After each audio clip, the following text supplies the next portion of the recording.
singakanani ngobekeze Sitazami singakanani ngobekeze Sanibonani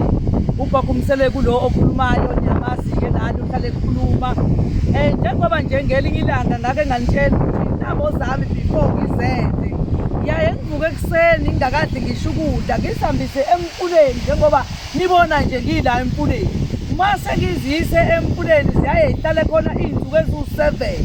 kube sekuthi ngosuku luka-7 bese ngiyahamba futhi ekuseni ngingakade lutho ngihamba sengiyoyikhipha ngoba ngalelo langa uma ngenze njalo ngesikhathi ngiyoyifaka emanzini ngisuke ngizilandisa lamandla alaphaya emfuleni ngesikhathi zilanda lamandla alapha emfuleni ingakho ngalesikhathi nawe uthi noma uyifakile esinqeni sakho uzwe ukuthi ikhona into ekuwena eliswana nazo zonke izinto ezisemzimbeni kuwena. Namhlanje usuku luka-7 ngizifakile lezi ntambo la emfuleni emanzini. Namhlanje-ke ngizozilanda ngosuku luka-7 njengoba ningibona nje ngikhona ngila emfuleni ngizothatha zona lezi ntambo lezi ukuze ngithi uma sengifike ekhaya bese ngithi noma sengenza umuthi engizowufaka kuzona bese ukwazi ukusebenza ulekelelana nepower yala emfuleni ngoba phela akekho ngazi ukuthi la emanzini kuhleze kunabantu bakhona kunabanomzane bakhona abahlala khona begade izinto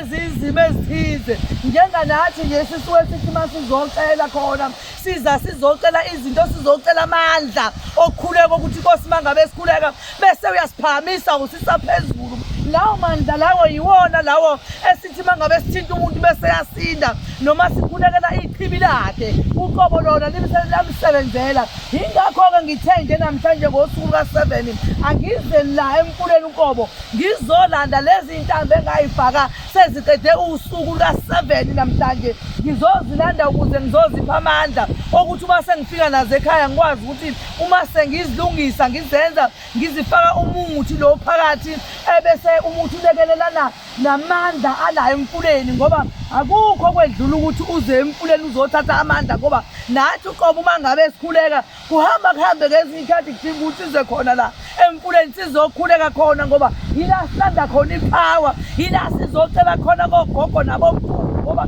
sifuna basipha amandla okukhuleka okuqoba ukulusana nezimpi zonke ekufanele masilusane nazo-ke lezi ntambo sengiyahamba ngiyoyilanda-ke manje ngisazofika ekhaya ngikwazi ukuthi ngizilungise njengoba ningibona nje ngila emadwaleni emfuleni ngizokhipha zona njena namhlanje ngithi cha-ke angizikhiphe ngizobonga iy'ngiyosi ey'nkulu sasezulwini ukuba ngizokhipha lezi ntambo lezi namhlanje nazi-ke ngikhiphayo ngiyazikhipha-ke manje ngiyozilungisa ekhaya njengoba nizibona nje zikade zila seyihlale 7 days usuku lwa-7 namhlanje njengoba ngizoyikhipha bengizoyilandisa amandla ala. Ngiyacela-ke ukuthi uma nje nibona lezi zintambo lezi unoma uyafuna uyayifisa kodwa ngifuna wazi noma ubone ukuthi ngempela lento engiyishoyo